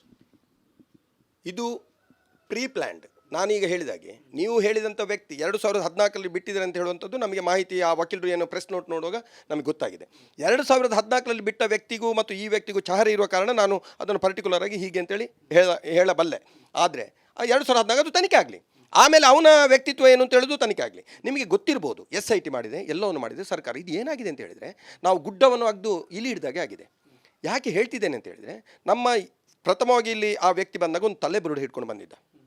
ಅದರ ಬಗ್ಗೆ ತನಿಖೆ ಆಗಿದೆಯೋ ಇಲ್ಲೋ ನನಗೆ ಗೊತ್ತಿಲ್ಲ. ಅದು ಎಲ್ಲಿ ಸಿಕ್ಕಿತು, ಯಾರು ತೆಗೆದ್ರು, ಯಾರೆಲ್ಲ ಇದ್ದರು, ಯಾವ ರೀತಿ ಬಂತು ಅಂತ ಹೇಳೋದಂತೂ ಪ್ರಥಮವಾಗಿ ತನಿಖೆ ಆಗಬೇಕಿತ್ತು. ಆಗ SP ಅವರು ಏನು ಹೇಳಿದರು ಅಂತ ಹೇಳಿದರೆ, ಇಲ್ಲಿ ಒಬ್ಬ ಸಮರ್ಥ SP ಯನ್ನು ಹಾಕಿದ್ದಾರೆ ದಕ್ಷಿಣ ಕನ್ನಡದಲ್ಲಿ, ಅರುಣ್ ಕುಮಾರ್ ಅಂತೇಳಿ. ಅವ್ರು ಪ್ರಪ್ರಥಮವಾಗಿ ಈ ವ್ಯಕ್ತಿಯ ನಡೆಯನ್ನು ನೋಡಿದ ಕೂಡಲೇ ಹೇಳಿದ್ದೇನು ಅಂತ ಹೇಳಿದರೆ, ಅವನ ಬ್ರೈನ್ ಮ್ಯಾಪಿಂಗ್ ಆಗಬೇಕು ಅಂತೇಳಿ. ಯಾಕೆ ಈ ಮಾತನ್ನು ಹೇಳಿದರು ಅಂತ ಹೇಳಿದರೆ, ಅವನು ಲೆಟ್ರಲ್ಲಿ ಬರೆದಿದ್ದ, ನಾನು ಬ್ರೈನ್ ಮ್ಯಾಪಿಂಗ್ ರೆಡಿ ಇದ್ದೇನೆ, ನಾರ್ಕಟಿಕ್ ಯಾವುದಕ್ಕೆ ಬೇಕಾದ್ರೂ ಹೋಗಲಿಕ್ಕೆ ತಯಾರಿದ್ದೇನೆ ಅಂತ ಹೇಳುವಂಥ ವಿಷಯವನ್ನು ಹೇಳಿದ ಕಾರಣ SP ಅವರು ಅದನ್ನೇ ಒತ್ತಡ ಹಾಕಿದರು. ಅವನ ಬ್ರೈನ್ ಮ್ಯಾಪಿಂಗ್ ಮಾಡಿದ ಮೇಲೆ ತನಿಖೆ ಪ್ರಾರಂಭ ಮಾಡುವ. ಆಗ ಏನೋ ಆಯಿತು, ಈ ಧರ್ಮಸ್ಥಳದ ವಿರುದ್ಧವಾಗಿ ಸುಮಾರು 2013 ಇಸ್ವಿಯಿಂದ ಒಂದು ವರ್ಗ ಭಾಳಷ್ಟು ಕೆಟ್ಟ ಹೆಸರನ್ನು ತರಬೇಕು, ಧರ್ಮಸ್ಥಳದ ಹೆಸರನ್ನು ಹಾಳು ಮಾಡಬೇಕು, ಇದು ಅತ್ಯಾಚಾರಿಗಳ ಊರು, ಇದು ಇದು ಏನು ದರೋಡೆಕೋರರ ಊರು, ಅಲ್ಲೇ ರಿಕ್ಷಾದವರು ಅತ್ಯಾಚಾರಿಗಳು, ಊರಿನವರು ಅತ್ಯಾಚಾರರು, ಅಂಗಡಿಯವರ ಅತ್ಯಾಚಾರಿಗಳು, ದರೋಡೆ ಮಾಡ್ತಾರೆ, ಕೊಲೆ ಮಾಡ್ತಾರೆ, ಅತ್ಯಾಚಾರ ಮಾಡ್ತಾರೆ ಅಂತ ಹೇಳುವ ಇದನ್ನು 2013 ಪ್ರಾರಂಭ ಆಗಿದೆ. ಅಂತ ಇದರಲ್ಲಿ ಇವನು ಬಂದಾಗ SP ಅವರಿಗೆ ಇದೆಲ್ಲ ಗೊತ್ತಾಗಿ ಅವ್ರು ಹೇಳಿದ್ರು ಬ್ರೈನ್ ಮ್ಯಾಪಿಂಗ್ ಮಾಡಿ ಅಂತ. ಆಗ ಏನಾಯಿತು, ಈ ಹೋರಾಟಗಾರರು ಏನು ಆಗ ಹೇಳ್ತಿದ್ರು, ಅವ್ರು ಏನು ಹೇಳಿದರು, ಇದು ಈ SP ಇಂದ ಆಗೋದಿಲ್ಲ, ಹಾಗಾಗಿ ಸರ್ಕಾರಕ್ಕೆ ಮನವಿ ಮಾಡ್ತೇವೆ, SIT ಅಂತ ಹೇಳಿ ಮಾಡಬೇಕು ಅಂತ ಎಲ್ಲ ಯೂಟ್ಯೂಬರ್ಸ್ ಅವರು ಇವರೆಲ್ಲ ಒತ್ತಡ ಹಾಕಲಿಕ್ಕೆ ಶುರು ಮಾಡಿದರು. ಅದು ಕೂಡ ಹೇಳಿದರು ಮೊಹಂತಿಯವರನ್ನೇ ಮುಖ್ಯಸ್ಥರನ್ನಾಗಿ ಮಾಡಬೇಕು ಅಂತ ಅವ್ರು ಹೇಳಿದರು. ಯಾರು ಮೊಹಂತಿಯವರನ್ನು ಅಂತ ಹೇಳಿದರು ಅದೇ ಮುಖ್ಯಸ್ಥರನ್ನಾಗಿ ಮಾಡಿ ಸರ್ಕಾರ ಇವತ್ತು SIT ಅನ್ನು ಮಾಡಿದೆ. ಕೋಟಿಗಟ್ಟಲೆ ಖರ್ಚಿದೆ, ಇದು ನಮಗೆ ಗೊತ್ತಿರುವಂಥ ಮಾಹಿತಿ. ಬಟ್ ಏನು ಅರುಣ್ ಕುಮಾರ್ ಅವರು ಹೇಳಿದರು ಆ ಪ್ರಕಾರ ಬ್ರೈನ್ ಮ್ಯಾಪಿಂಗ್ ಆಗಿ ಹೋಗೋದಾದರೆ ಅಲ್ಲಿ ಸಿಕ್ತಿತ್ತು. ಆದರೆ ಸರ್ಕಾರಕ್ಕೂ ಕೂಡ ಇದರ ಏನು ಅಂತ ಹೇಳಿದರೆ ಹೇಳುವಂಥದ್ದು, ಸಿದ್ದರಾಮಯ್ಯ ಅವರಿಗೆ ಹಣ ಹೋಗಿದೆ, ಪರಮೇಶ್ವರ್ ಅವರಿಗೆ ಹಣ ಕೊಟ್ಟಿದ್ದಾರೆ, ಪ್ರಭಾವಿಗಳ ಕೈವಾಡ ಇಲ್ಲಿದೆ, ಎಲ್ಲವನ್ನು ಹಣದಲ್ಲಿ ಕೊಳ್ಳಿಕ್ಕೆ ಆಗ್ತದೆ. ಯಾರು ಕೂಡ ಹಾಗಾದರೆ ಈ ಸಮಾಜದಲ್ಲಿ ಹೋರಾಟಗಾರರನ್ನು ಬಿಟ್ಟು ಉಳಿದವರೆಲ್ಲ ಏನು ಭ್ರಷ್ಟರ, ಅವರು ಮಾತ್ರ ಒಳ್ಳೆಯವರ? ಈ ಪ್ರಶ್ನೆ ನಾನು ಕೇಳಬೇಕು. ಅವರ ಪ್ರಶ್ನೆ ಏನು ಅಂತ ಹೇಳಿದರೆ ಎಲ್ಲರೂ ಒಳ್ಳೆ ಒಬ್ಬ, ಈಗ ನಾನು ಮಾತಾಡಿದಕ್ಕೆ ನನಗೆ ಬೆಳಿಗ್ಗೆಯಿಂದ ಕಮೆಂಟ್ ಅವನು ಅತ್ಯಾಚಾರಿ ಅಂತ ಬರ್ತಿದೆ. ಇವನು ಅಪ್ಪನಿಗೆ ಹುಟ್ಟಿದವನಾದರೆ ನನಗೆ ಒಂದು ಅತ್ಯಾಚಾರಿಯ ಒಂದು ನಾನು ಮಾಡಿದ್ದು ಅಥವಾ ಒಂದು ಇದ್ದದ್ದನ್ನು ತೋರಿಸ್ಬೇಕು. ಒಬ್ಬ ಹಾಕಿದ ಪ್ರೂಫ್ ಬೇಕು ನನಗೆ, ತೋರಿಸ್ಲಿ. ನಾನು ಅವರು ಏನು ಅಂತ ಹೇಳಿದನ್ನು ಕೊಡ್ತೇನೆ, ನಿಮಗೆ ಈಗ ದಾಖಲೆ ಕೊಡ್ತೇನೆ. ಈಗ ನನ್ನಲ್ಲಿ ದಾಖಲೆ ಇದೆ, ಈಗ ಒಳಗಡೆ ಇದೆ, ತೆಗೆದು ಕೊಡ್ತೇನೆ ನಾನು, ಯಾರು ಹೇಗೆ ಅಂತೇಳಿ, ಮಾತಾಡಿದವರು ಹೇಗೆ, ಹೇಳಿದವರು ಹೇಗೆ ಅಂತೇಳಿ. ಇಂಥ ದಾಖಲೆಗಳನ್ನು ಇಟ್ಟುಕೊಂಡು ನಾವು ಮಾತಾಡುವಂಥದ್ದು. ಸುಮ್ಮನೆ ಬಾಯಲ್ಲಿ ಅವನು ಅತ್ಯಾಚಾರಿ, ಅವನು ಭ್ರಷ್ಟಾಚಾರಿ, ಆ ರಿಕ್ಷಾದವರು ಕೊಳ್ತಾರೆ. ರಿಕ್ಷಾದವರು ಏನು ಸ್ವಾಮಿ, ಹೆಗ್ಗಡೆಯವರಿಗೆ 78 ವರ್ಷ ಪ್ರಾಯ, ಅವರಿಗೆ 18 ವರ್ಷ 16 ವರ್ಷದ ಹುಡುಗಿಯರು ಬೇಕು, ಸಪ್ಲೈ ಮಾಡ್ತಾರೆ ರಿಕ್ಷಾದವರು ಅಂತ ಹೇಳಿದವನು. ಆಲೋಚನೆ ಮಾಡಿ, ಸಮಾಜದಲ್ಲಿ ಯಾವ ರೀತಿಯ ಒಂದು ತಪ್ಪು ಕಲ್ಪನೆ ಹೋಗಬೇಕು, ಯಾವ ರೀತಿಯಲ್ಲಿ ಇವರು ಇದನ್ನು ಸಮಾಜಕ್ಕೆ ಸಂದೇಶವನ್ನು ಕೊಡ್ತಿದ್ದಾರೆ ಅಂತ ಆಲೋಚನೆ ಮಾಡಿ. ಇವರ ದೃಷ್ಟಿಯೇ ಇದು, ಕ್ಷೇತ್ರದ ಹೆಸರನ್ನು ಹಾಳು ಮಾಡಬೇಕು, ಹೆಗ್ಡೆಯವರನ್ನು ಹೆಸರು ಹಾಳು ಮಾಡಬೇಕು. ನಿನ್ನೊಬ್ಬರು ಯಾರೊಬ್ಬರು ಲೆಟ್ರ್ ಬರೀತಾರೆ, ಹೆಗ್ಡೆಯವರು ರಾಜೀನಾಮೆ ಕೊಟ್ಟು ಬರಬೇಕು ಅಂತೇಳಿ. ಯಾರು ಇವರು ಅಪ್ಪ ಮಾಡಿಟ್ಟ ಹುದ್ದೆ ಅದು. ಆ ಧರ್ಮ 800 ವರ್ಷ ಇತಿಹಾಸ ಇರುವಂಥದ್ದು. ಇವರೊಬ್ಬರು ಕೇಳ್ತಾರಲ್ಲ ರಾಜೀನಾಮೆ, ಇವರೇನು ಎಲೆಕ್ಟೆಡ್ ಮೆಂಬರಾ, ಜನರಿಂದ ಓಟು ಪಡೆದು ಇದಾದವರ, ಅಥವಾ ಅಲ್ಲಿ ಮುಖ್ಯಮಂತ್ರಿಯಾಗಿ ಕೂತಿದ್ದಾರೆ, ಒಬ್ಬ ಸಚಿವರಾಗಿ ಕೂತಿದ್ದಾರೆ, ಇವ್ರು ಯಾಕೆ ರಾಜೀನಾಮೆ ಕೊಡಬೇಕು? ಅಂದರೆ ಟೋಟಲಿ ಏನು ಅಂತ ಹೇಳಿದರೆ ಕ್ಷೇತ್ರದ ಹೆಸರನ್ನು ಹಾಳು ಮಾಡಬೇಕು. ಪವಿತ್ರ ಕ್ಷೇತ್ರ, ಹಾಗಾಗಿ ಅದರ ಹೆಸರನ್ನು ಹಾಳು ಮಾಡಬೇಕು ಅಂತಲ್ಲ ಒಂದೇ ಒಂದು ಹುನ್ನಾರ ಇದರ ಮೇಲೆ ಇರುವಂಥದ್ದು, ಬಿಟ್ಟರೆ ಬೇರೆ ಏನೂ ಇಲ್ಲ ಅಂತೇಳಿ. ನಾನು ಹುಟ್ಟಿದ್ದವನು, ನಾನು ಅಲ್ಲಿ ಇರುವುದನ್ನು ನಾನು ನೋಡ್ತಿರೋದಂದರೆ ಏನೂ ಇಲ್ಲ ಅಂಥದ್ದು ಅಂತೇಳಿ ನನ್ನ ಅನಿಸಿಕೆ. ಈಗ ಮತ್ತೊಂದು ಪ್ರಶ್ನೆ ಏನಂತಂದರೆ, ಸದ್ಯ ಇರುವಂಥ ಹಾಲಿ ಉಪಾಧ್ಯಕ್ಷರ ಮೇಲೆ ಒಂದಿಷ್ಟು ಆರೋಪಗಳು ಕೇಳಿಬರ್ತಾ ಇರುವಂಥದ್ದು. ಅತ್ಯಾಚಾರಕ್ಕೆ, ಕೊಲೆಗೆ ಇವರ ಸಾಥ್ ಇಟ್ಟಿದ್ದಾರೆ. ಮೊದಲು ಅವ್ರನ್ನ ತೆಗೆದುಕೊಂಡು ಎನ್ಕ್ವೈರಿಯನ್ನು ಮಾಡಿ ಅಂತ ಹೇಳ್ತಾರೆ. ಈ ಬಗ್ಗೆ ಏನು ಹೇಳ್ತೀರಿ ಸರ್? ಇದನ್ನು ಕೂಡ ನಾನು ಗಮನಿಸಿದ್ದೇನೆ, ಸೋಷಿಯಲ್ ಮೀಡಿಯಾದಲ್ಲಿ ಬರ್ತಾ ಇತ್ತು. ಒಬ್ಬರು ಲೆಟ್ರ್ ಬರೆದು, ಒಬ್ಬರು ವಕೀಲರು, ಬೆಂಗಳೂರಿನ ವಕೀಲರು ಒಬ್ಬರು ಲೆಟ್ರ್ ಬರೆದು ಹೇಳ್ತಾರೆ, ಇವರು ಎಲ್ಲವನ್ನು ಇದು ಮಾಡಿದ್ದಾರೆ, ಅವರಿಗೆ ಮಾಹಿತಿ ಗೊತ್ತಿದೆ. ಸರ್, ನಮ್ಮಲ್ಲಿದ್ದ ಮಾಹಿತಿಯನ್ನು ನಾವು ಹೇಳುತ್ತಪ್ಪ. ಒಬ್ಬ ರಾಜಕಾರಣಿಯಾಗಿ ಅವರು ಒಂದು ಉಪಾಧ್ಯಕ್ಷರಾಗಿ ಪ್ರೆಸೆಂಟ್ ಅವರೊಂದು ಪ್ರೆಸ್ ರಿಲೀಸನ್ನು ಕರೆದಿದ್ರು, ಪ್ರೆಸ್ ಮೀಟ್ ಕರೆದಿದ್ರು. ಏನು ಅಂತ ಹೇಳಿದರೆ ಪಂಚಾಯತಿನ ಅಭಿವೃದ್ಧಿಯ ಬಗ್ಗೆ 5 ವರ್ಷ ಅವ್ರದ್ದು ಆಗ್ತಾ ಬಂತು. ಈಗ ಸಾಧಾರಣ ಡಿಸೆಂಬರ್ಗೆ ಅವರ ವಾಯ್ದೆ ಮುಗಿತದೆ. ಅದು ಸಹಜ, ರಾಜಕಾರಣಿಗಳಿಗೆ ಪ್ರಚಾರ ಬೇಕು ಅಥವಾ ನಾವು ಮಾಡಿದ ಕೆಲಸವನ್ನು ಜನರಿಗೆ ತೋರಿಸ್ಬೇಕು ಅಂತ ಹೇಳೋ ದೃಷ್ಟಿಯಲ್ಲಿ ಅವ್ರು ಕರೆದಿದ್ರು. ನಾನು ಅಧ್ಯಕ್ಷನಾಗಿದ್ದಾಗ ಕರೆದಿದ್ದೆ. ನನ್ನ ಕೆಲಸ ಏನು ಮಾಡಿದ್ದು ಅಂತ ಹೇಳುವಂಥದ್ದು, ಜನರಿಗೆ ಸಮಾಧಾನ ಆಗಬೇಕಂತ ನನ್ನ ಇದು, ನಾನು ನೆಕ್ಸ್ಟ್ ಓಟು ತೆಗಿಬೇಕಲ್ಲ, ಆ ದೃಷ್ಟಿಯಲ್ಲಿ ಕರೆದಿರುವಾಗ ಯಾವುದೇ ವಿಚಾರದಲ್ಲೂ ಈ ವಿಚಾರದ ಬಗ್ಗೆ ಅವರು ತಗೊಂಡಿರಲಿಲ್ಲ. ಆದರೆ ಅಲ್ಲಿ ಏನು ಹೇಳಿದರು ಅಂತ ಹೇಳಿದರೆ, ಒಂದು ಪತ್ರಕರ್ತರು ಪ್ರಶ್ನೆಯನ್ನು ಕೇಳ್ತಾರೆ. ಅವರು ಈ ಹೆಣಗಳ ಬಗ್ಗೆ ಈಗ ಒಂದು ಮಾಹಿತಿ ಬರ್ತಿದೆ, ಮೊನ್ನೊಬ್ಬ ವ್ಯಕ್ತಿ ಬಂದ, ನೀವು ಇದರ ಬಗ್ಗೆ ಏನು ಹೇಳ್ತೀರಿ ಅಂತ. ಅದಕ್ಕೆ ಅವ್ರು ಹೇಳಿದರು, ಅವರು ಬರ್ಬೋದು ಅಂತ ಹೇಳುವಂಥ ಡೌಟಲ್ಲಿ ಪಂಚಾಯತ್ನ ಎಲ್ಲ ಇದರಲ್ಲೂ ಅದು ಕೂಡ ಕಂಡಿದೆ ಅವರಿಗೆ. ಆಡಿಟ್ನಲ್ಲಿ ಅನಾಥ ಶವಗಳ ಹೂಳುವಿಕೆಗೆ ಇಷ್ಟು ಅಥವಾ ಅನಾಥ ಶವಕ್ಕೆ ಖರ್ಚು ಇಷ್ಟು ಅಂತ ಹೇಳಿದ ಒಂದು ಲೆಕ್ಕಾಚಾರವನ್ನು ಕೊಟ್ಟರು. ನೋಡಿ, ನಾನು ಇದನ್ನು ಮಾಡಿದ್ದೇನೆ, ಇಲ್ಲಿ ಪಂಚಾಯತ್ನಲ್ಲಿ ರೆಕಾರ್ಡ್ಸ್ ಇದೆ. ರೆಕಾರ್ಡ್ಸ್ ಇಟ್ಟುಕೊಂಡು ಮಾತಾಡಿದ ಕೂಡ ಅವ್ನು ಡಿಸ್ಕ್ಲೋಸ್ ಮಾಡಿದ. ಅವನನ್ನು ಅರೆಸ್ಟ್ ಮಾಡಬೇಕು. ಅವನಿಗೆ ಗೊತ್ತಿದೆ, ಮಾಹಿತಿ ಗೊತ್ತಿದೆ, ಎಲ್ಲಿ ಏನು ಅಂತ ಹೇಳಿದನ್ನು ಪೊಲೀಸರು ಹೇಳಬೇಕು. ನಾನು ಒಬ್ಬ ಅಲ್ಲಿ ಸಂಬಂಧಪಟ್ಟಂಥ ಒಂದು ಆಡಳಿತಾತ್ಮಕ ವಿಚಾರದಲ್ಲಿ ಮಾತಾಡುವಾಗ ನೋಡಿ ಇದರಲ್ಲಿದೆ. ಹಾಗಾಗಿ ನಾನು ಅದರ ಬಗ್ಗೆ ಬೇರೆ ಏನು ಮಾತಾಡೋದಿಲ್ಲ. ಇದು ಅವರ ಆ ಒಂದು ಇದರಲ್ಲಿ ಹೇಳಿದರು, ಅವ್ರನ್ನ ಅರೆಸ್ಟ್ ಮಾಡಬೇಕು, ಅವರು ಹಾಗೆ ಹೇಳಿದರು, ಹೀಗೆ ಹೇಳಿದರು ಅಂತ ಹೇಳಿದರೆ ಇದಕ್ಕೆ ಅರ್ಥ ಏನು ಅಂತ ಕೇಳೋದು ನಾನು. ಹಾಗಾದರೆ ಯಾರು ಸಮಾಜದಲ್ಲಿ ಅವರಿಗೆ ಮಾತಾಡಲಿಕ್ಕೆ ಅಧಿಕಾರ ಕೊಡಬೇಕಂತೆ, ನಮಗೆ ಮಾತಾಡಲಿಕ್ಕೆ ಅಧಿಕಾರ ಇಲ್ವಾ? ಆದರೆ ಕ್ಷೇತ್ರದ ಪರವಾಗಿ ಅಥವಾ ಈ ಅನಾಥ ಶವಗಳ ಪರವಾಗಿ ಮಾತಾಡುವ ಅಧಿಕಾರ ನಮಗಿಲ್ವಾ? ಯಾಕೆ ಇದನ್ನು ಅವರು ಅರೆಸ್ಟ್ ಮಾಡಬೇಕು ಅಂತ ಹೇಳ್ತಾರೆ? ಹಾಗಾದ್ರೆ ಈಗ ಶ್ರೀನಿವಾಸ ರಾವ್ರನ್ನ ತನಿಖೆಗೆ ಒಳಪಡಿಸಬೇಕು, ಎಸ್ಐಟಿ ತನಿಖೆ ಮಾಡಬೇಕು ಅಂತಕ್ಕಂಥ ವ್ಯವಸ್ಥೆ ಬರ್ತಿರೋಂಥದ್ದು. ಹಾಗೇನಾದ್ರು ಮಾಡಿದ್ರೆ ತಾವು ಅವ್ರ ಬೆನ್ನೆ ನಿಲ್ತಾರ ಹೇಗೆ ಅಂತ? ಖಂಡಿತವಾಗಿಯೂ ಕ್ಷೇತ್ರದ ವಿಚಾರ ಬರುವಾಗ, ಕ್ಷೇತ್ರದ ವಿಚಾರ ಏನು ಬರ್ತದೋ, ಧರ್ಮಸ್ಥಳ ಕ್ಷೇತ್ರದಲ್ಲಿ ಯಾವುದೇ ರೀತಿಯ ರಾಜಕೀಯವನ್ನು ನಾನು ಮಾಡ್ತಿಲ್ಲ. ಶ್ರೀನಿವಾಸರಾವ್ ಅವರು ಕಾಂಗ್ರೆಸ್ಸಿಂದ BJPಯಿಂದ ಎಲೆಕ್ಟ್ ಆದವರು, ನಾನು ಕಾಂಗ್ರೆಸ್ನ KPCC ಸದಸ್ಯ. ಅದರೊಟ್ಟಿಗೆ ನಾನು ಪಂಚಾಯತ್ ಅಧ್ಯಕ್ಷ ಆಗಿದ್ದವನು, 10 ವರ್ಷ ಪಂಚಾಯತ್ ಮೆಂಬರ್ ಆಗಿದ್ದವನು. ಮತ್ತು ನಾನು ಈಗಲೂ ಸಕ್ರಿಯ ಕಾಂಗ್ರೆಸ್ನ ಕಾರ್ಯಕರ್ತ. ಶ್ರೀನಿವಾಸರಾವ್ BJPಯ ಅಧ್ಯಕ್ಷರು ಮಂಡಲದ್ದು. ಧರ್ಮಸ್ಥಳದಲ್ಲಿ ನಮಗೇನು ಬೇಕಂದರೆ ಊರಿನ ವಿಚಾರದಲ್ಲಿ ಯಾರೋ ಬಂದು ಮೂರನೇವನು ಬಂದು ಊರಿನಲ್ಲಿ ಕೊಳೆಗಾರರು, ಇವರು ದರೋಡೆಕಾರರು, ಇವರು ಅತ್ಯಾಚಾರಿಗಳು ಅಂತ ಹೇಳುವಾಗ ನಾವು ಒಟ್ಟಿಗೆ ಆಗಬೇಕು, ಬೇರೆ ಬೇರೆ ಆಗಬೇಕು, ಇಲ್ಲಿಯೂ ರಾಜ್ಯಕ್ಕೆ ತರಬೇಕಂತ ಹೇಳುವಂಥ ಪ್ರಶ್ನೆ ನಂದು. ಏನೇ ಆಗಲಿ ಶ್ರೀನಿವಾಸರಾವ್ ಅವರನ್ನು ಯಾವ ರೀತಿಯಲ್ಲಿ ಬಂಧನ ಮಾಡಬೇಕು ಕಾನೂನು ಪ್ರಕಾರ ಅದು ಪೊಲೀಸ್ ಇಲಾಖೆ ನೋಡ್ತಿದೆ, ಅದು ಬೇರೆ.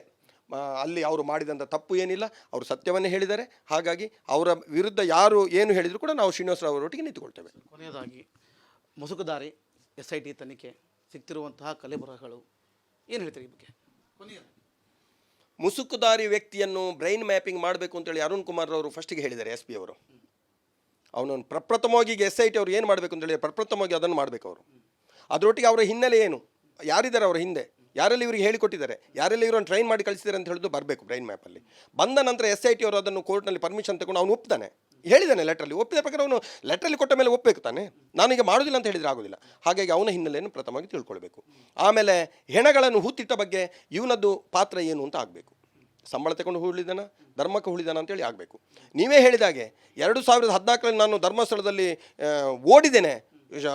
ಅಲ್ಲಿಯ ಸಿಬ್ಬಂದಿಗಳು ನನ್ನನ್ನು ಬೆದರಿಸಿ ನೀನು ಹೂಳಬೇಕು, ಹೂಳದಿದ್ದರೆ ನಿನ್ನನ್ನು ಕೊಲ್ತೇವೆ, ನಿನ್ನ ಫ್ಯಾಮಿಲಿಯನ್ನು ಕೊಲ್ತೇವೆ ಅಂತ ಹೇಳಿದ್ದಾರೆ ಅಂತ ಹೇಳಿದ್ರು ನಾವು ಪ್ರೆಸ್ ರಿಲೀಸ್ ಮಾಡಿದ್ದಾರೆ ವಕೀಲರು. 2014ರಲ್ಲಿ ಧರ್ಮಸ್ಥಳದಿಂದ ಹೋದ ವ್ಯಕ್ತಿಯನ್ನು ಯಾರು ಕೊಲೆ ಮಾಡ್ತೇವೆ ಅಂತೇಳಿ ಬೆದರಿಸಿ ಓಡಿಸಿದ್ದಲ್ಲ, ಅವನಾಗಿಯೇ ರಾಜೀನಾಮೆ ಕೊಟ್ಟು ಅವನನ್ನು ನಾವು ಅಲ್ಲಿಂದ ಧರ್ಮಸ್ಥಳದವರು ಕಳಿಸಿಕೊಟ್ಟದ್ದು. ಅವನು ಇರೋದಾದರೆ ಇನ್ನೂ ಕೂಡ ಅಲ್ಲಿ ಕೆಲವು ಕ್ರಿಮಿನಲ್ ಆ್ಯಕ್ಟಿವಿಟೀಸ್ ನಡೀತಿತ್ತು ಅಂತೇಳಿ ಒಂದು ದೃಷ್ಟಿಯಿಂದ. ಆ ದೃಷ್ಟಿಯಲ್ಲಿ ನೋಡೋದಾದರೆ ಅವನ ಹಿನ್ನೆಲೆಯನ್ನು ಪ್ರಥಮವಾಗಿ ಪೊಲೀಸರು ತಿಳ್ಕೊಳ್ಬೇಕು, SIT ತಂಡ ಇದನ್ನು ತನಿಖೆ ಮಾಡಬೇಕು. ಹಾಗಾಗಿ ಆಮೇಲೆ ಅವನು ಓಡಿದವನು ಇದ್ದವನು ಹೆಣಗಳ ಬಗ್ಗೆ ನೀವು ಹೇಳ್ತೀರಿ, ಹೆಣಗಳು ಅಲ್ಲಿ ಇರ್ಬೋದು, ಮಾಮೂಲಿ ಅದು ಸಹಜ ಅಲ್ಲಿರುವಂಥದ್ದು. ಯಾಕೆಂದರೆ ಅಲ್ಲಿ ಹೊಳೆ ಹತ್ತಿರದೆ ಕಾಡು ಪ್ರದೇಶ, ಸುಸೈಡ್ ಮಾಡ್ಕೊಂಡವರು ಇದ್ದರು, ಅದೆಲ್ಲ UDR ಆಗಿ ಪೊಲೀಸವರು ಬಂದು ತನಿಖೆ ಮಾಡಿರುವಂಥದ್ದು. ಹೆಣ ಹೂತದ್ದು ಹೌದು, ಹೆಣ ಹೂತದನ್ನು ನಾಯಿಗಳಿಗೆ ನರಿಗಳಿಗೆ ತಿನ್ನಿಂದ ಬಿಡಲಿಕ್ಕೆ ಆಗೋದಿಲ್ಲ. ಅಲ್ಲಿ ವ್ಯವಸ್ಥಿತವಾದ ಸ್ಮಶಾನ ಇಲ್ಲದಾಗ ಒಂದು ಕಡೆ ಹೂತಿರ್ಬೋದು. ಸ್ವಲ್ಪ ಹೆಣಗಳು ಅಲ್ಲಿ ಸಿಗ್ಲಿಕ್ಕೂ ಸಾಕು, ಇನ್ನು ತೋರಿಸಿದಂಥ ಸ್ಥಳದಲ್ಲಿ ಖಂಡಿತ ಸಿಗ್ಬೋದು. ಒಬ್ಬರು ವಕೀಲರು ರಿಲೀಸ್ ಮಾಡಿ ಪ್ರೆಸ್ ರಿಲೀಸ್ ಮಾಡಿ ಹೇಳ್ತಾರೆ, ಒಂದು ಗುಂಡಿಯಲ್ಲಿ 15, ಒಂದು ಗುಂಡಿಯಲ್ಲಿ 20, ಒಂದು ಗುಂಡಿಯಲ್ಲಿ 12 ಅಂತೇಳಿ. ಇಂಥದ್ದೆಲ್ಲ ಕಲ್ಪನೆಗಳನ್ನು ಬಿಟ್ಟು ಸಮಾಜಕ್ಕೆ ಒಳ್ಳೆ ಮಾಹಿತಿಯನ್ನು ಕೊಡುವ. ನಾನು ಒಬ್ಬ ವಕೀಲ, ನಾನು ಸಮಾಜಕ್ಕೆ ಒಳ್ಳೇದು ಮಾಡಬೇಕು, ಒಳ್ಳೆ ಮಾಹಿತಿಯನ್ನು ಕೊಡಬೇಕು ಅಂತ ಹೇಳುವಂಥ ಉದ್ದೇಶ ನನ್ನಲ್ಲಿ ಇರಬೇಕು. ಅದರ ಬಿಟ್ಟು ನಾನು ಪ್ರಚಾರ ಪಡ್ಕೊಳ್ಬೇಕು, ನಾನೊಬ್ಬ ಸೆಲೆಬ್ರಿಟಿ ಆಗಲಿಕ್ಕೆ ನಾನು ಹೋಗಬಾರ್ದು. ನಾನು ವಕೀಲರಾಗಿ ನನಗೊಂದು ನಿಯತ್ತಿದೆ, ನನಗೊಂದು ನಿಯಮ ಇದೆ, ನನಗೊಂದು ಎಥಿಕ್ಸ್ ಇದೆ. ಅದನ್ನು ಬಿಟ್ಟು ನಾನು ಸೆಲೆಬ್ರಿಟಿ ಆಗ್ತೇನೆ ಯಾಕೆ ಸ್ವಾಮಿ? ಪ್ರೆಸ್ಸಿಗೆ ರಿಲೀಸ್ ಮಾಡುವಂಥದ್ದು, ಅದನ್ನು ಸುಳ್ಳನ್ನು ಹೇಳುವಂಥದ್ದು, ಇದೆಲ್ಲ ಆಗಬಾರ್ದು. ಸುಳ್ಳು ಎಲ್ಲಿ ಯಾಕೋಸ್ಕರ? ನಮ್ಮ ಕಕ್ಷಿದಾರನಿಗೆ ನಾನು ಸುಳ್ಳು ಹೇಳಿದರೆ ತಪ್ಪಲ್ಲ, ಇದು ನಾನೇ ಹೋಗಿ ಸುಳ್ಳು ಹೇಳಿದರೆ ನನಗೋಸ್ಕರ, ನನ್ನ ಪಬ್ಲಿಸಿಟಿಗೋಸ್ಕರ ಮಾಡಿದರೆ ಇದು ತಪ್ಪು. ಹಾಗೆ ಅಂಥ ಸಂದೇಶವನ್ನು ಖಂಡಿತ ಸಮಾಜಕ್ಕೆ ಕೊಡಬೇಡಿ. ಸಮಾಜಕ್ಕೆ ಒಳ್ಳೆಯದನ್ನು ಕೊಡಿ, ಸತ್ಯವನ್ನು ತಿಳ್ಕೊಳ್ಳಿ, ಸತ್ಯವನ್ನು ಅರಿರಿ. ನಿಮ್ಮೊಟ್ಟಿಗೆ ನಾನು ಬರ್ತೇನೆ, ನನ್ನ ಟೀಮು ಕೆಲವು ಬೇಕಾದರೆ ಬರ್ತೇವೆ ನಾವು. ನಮ್ಮ ಟೀಮು ಏನು ಬರಬೇಕು, ನಿಮಗೆ ಯಾವ ರೀತಿಯ ಸಹಕಾರ ಕೊಡಬೇಕು ನಾವು ಕೊಡ್ತೇವೆ. SIT ಟೀಮು ಅವ್ರಿಗೆ ಯಾವ ಸಹಕಾರ ಕೊಡಬೇಕು. ಇಲ್ಲಿ ಒಂದು ಏನು ಈ ಮುಸುಕುದಾರಿ ವ್ಯಕ್ತಿ ಇದ್ದಾನೆ, ಮಾಸ್ಕ್ ಮ್ಯಾನ್, ಅವನು ಹೇಳ್ತಾನೆ ಪ್ರಮುಖವಾಗಿ ಹೇಳಿದಂಥ ಮಾತಿದ್ದು ಇಲ್ಲಿ ಇದ್ದಾವೆ, ಇಲ್ಲದೇ ಇದ್ದರೆ ನನಗೂ ನಾಳೆ ಕಾನೂನು ಅಡಿಯಲ್ಲಿ ಶಿಕ್ಷೆ ಆಗುತ್ತೆ ಅಂತೇಳಿ. ಇಷ್ಟು ಕಾನ್ಫಿಡೆಂಟ್ ಇರಬೇಕಾದ್ರೆ ಹೇಗೆ ಸಾಧ್ಯ? ಸಿಕ್ಕಿದವೆಲ್ಲ ಸಿಕ್ಕಲೇಬೇಕು ಅಂತ ನಾನು ಕೂಡ ಹೇಳೋದು. ಯಾಕೆ ಗೊತ್ತು, ಆ ಏಜಿನ ನಾನು ಹೇಳಿದಲ್ಲ ಆಗಲೇ, ಆ death of cause of death, age of death, ಆಮೇಲೆ ಏನು ಇದಿದೆ ಪೋಸ್ಟ್ ಮಾರ್ಟಮ್ ರಿಪೋರ್ಟ್ ಏನು ಹೇಳ್ತದೆ, ಹುಡುಗನ ಎಷ್ಟು ವರ್ಷದ್ದು, ಯಾಕೆ ಆಯಿತು, ಹ್ಯಾಂಗ್ ಮಾಡಿದ್ನೋ, ವಿಷ ಕುಡ್ದ್ನೋ, ಅಥವಾ ಅವರನ್ನು ಮರ್ಡರ್ ಮಾಡಿದ್ರು, ರೇಪ್ ಮಾಡಿದ್ರು ಅಂತ ಹೇಳೋದು ಸತ್ಯ ಹೊರಗೆ ಬರಬೇಕಲ್ಲ ಸ್ವಾಮಿ. ಇವನು ಹೇಳೋದೇನು, ಅತ್ಯಾಚಾರ ಮಾಡಿ ಕೊಂದರು, ರೇಪ್ ಮಾಡಿ ಕೊಂದರು, ಅಥವಾ ಮರ್ಡರ್ ಮಾಡಿದರು, ಬಲಾತ್ಕಾರದಲ್ಲಿ ನನ್ನನ್ನು ಹೂಳಿಸಿದ್ರು, ಇದೆಲ್ಲ ಸತ್ಯ ಹೊರಗೆ ಬರಬೇಕಲ್ಲ. ಹಾಗಾಗಿ ಅವನು ಹೇಳೋದೆಲ್ಲ ಸತ್ಯ ಅಂತ ಅಲ್ಲ. ಅವನು ಈಗ ಸಿಗಲಿಲ್ಲ, ಸಿಕ್ಕಿತ್ತು ಅಂತ ಹೇಳೋದು ಪ್ರಶ್ನೆ ಅಲ್ಲ, ಅವನು ಅದನ್ನು ನೋಡ್ಕೊಂಡಿದ್ದಾನೆ. ನಿಮಗೆ ಈ ಬಗ್ಗೆ ನಾನು ಇನ್ನೊಂದು ಶಾಕಿಂಗ್ ನ್ಯೂಸ್ ಅಂತ ಹೇಳಿದರೆ, ಅವನು ಬುರುಡೆಯಲ್ಲಿಂದ ತೆಗೆದಿದ್ದಾನೆ ಅಂತ ಹೇಳಿದನು SIT ಅವರು ತನಿಖೆ ಮಾಡಬೇಕು. ಆದರೆ ಹಿನ್ನೆಲೆ ಯಾರಿದ್ರು ಅಂತ ಹೇಳಿದ್ರು, ಒಂದು 5-6 ಜನ ಬಂದು ಫಿಲ್ಮಿ ಸ್ಟೈಲಲ್ಲಿ ಬಂದು ಅಲ್ಲಿ ಅದನ್ನು ಹುಡುಕುವಂಥ ಕೆಲಸ ಮಾಡಿದ್ದಾರೆ. ಅವರ ಕಾರ್ ಬರಲಿ, ಡಿಮ್ ಡಿಪ್ಪರ್ ಹಾಕಬೇಡಿ, ನೀವು ಲೈಟ್ ಆಫ್ ಮಾಡಿ ಬನ್ನಿ ಅಂತ ಹೇಳುವಂಥ ವೀಡಿಯೋ ವೈರಲ್ ಆಗ್ತಿದೆ. ಅದರ ಹಿಂದೆ ಕೆಲವರು ಇದ್ದಾರೆ, ಅವರನ್ನೂ ಬಂಧನ ಮಾಡಬೇಕು. ಅವರ ಹಿಂದೆ ಯಾರೆಲ್ಲಿದ್ದಾರೆ ಅವರನ್ನು ಬಂಧನ ಮಾಡಿ SIT ಸರಿಯಾದ ರೀತಿಯಲ್ಲಿ ತನಿಖೆ ಮಾಡಬೇಕು ಅಂತ ಹೇಳುವಂಥ ಆಗ್ರಹ ನಂದು. ಖಂಡಿತ ಮಂಜಸ್ವಾಮಿ ಇದಕ್ಕೆ ಕಣ್ಣು ಬಿಡ್ತಾರೆ, ಅಣ್ಣಪ್ಪ ಸ್ವಾಮಿ ಕಣ್ಣು ಬಿಡ್ತಾರೆ. ಈಗ ಅವರು ಏನೋ ಸುಮ್ಮನಿದ್ದಾರೆ ಅಂತ ಕೆಲವರು ನನಗೆ ಪ್ರಶ್ನೆ ಕೇಳಿದ್ರು, ಯಾಕೆ ಸುಮ್ಮನೆ? ದೇವರು ಖಂಡಿತ ಸುಮ್ಮನಿಲ್ಲ, ನಡಿಲಿ ಎಷ್ಟು ನಡೀತೆ ನೋಡುವಂಥ, ಇದು ಅಂತ್ಯ ಆಗಬೇಕು. ಯಾಕೆಂತ ಹೇಳಿದರೆ ಸಮುದ್ರ ಮಥನ ಆದಾಗ ನಮಗೆ ಪ್ರಥಮವಾಗಿ ಸಿಕ್ಕಿದ್ದು ವಿಷ, ನಂತರ ಸಿಕ್ಕಿದ್ದು ಅಮೃತ.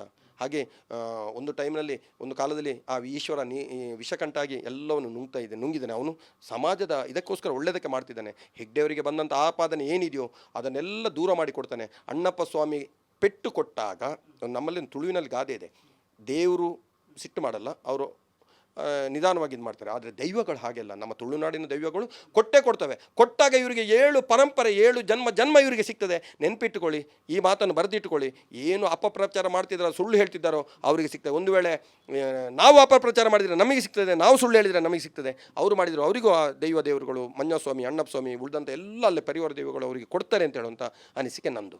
Thank you sir. ಇದಿಷ್ಟು ಧರ್ಮಸ್ಥಳದ ಮಾಜಿ ಅಧ್ಯಕ್ಷರಾದಂತಹ ಕೇಶವರ ಮಾತು ಅಂತ ಹೇಳ್ಬೋದು.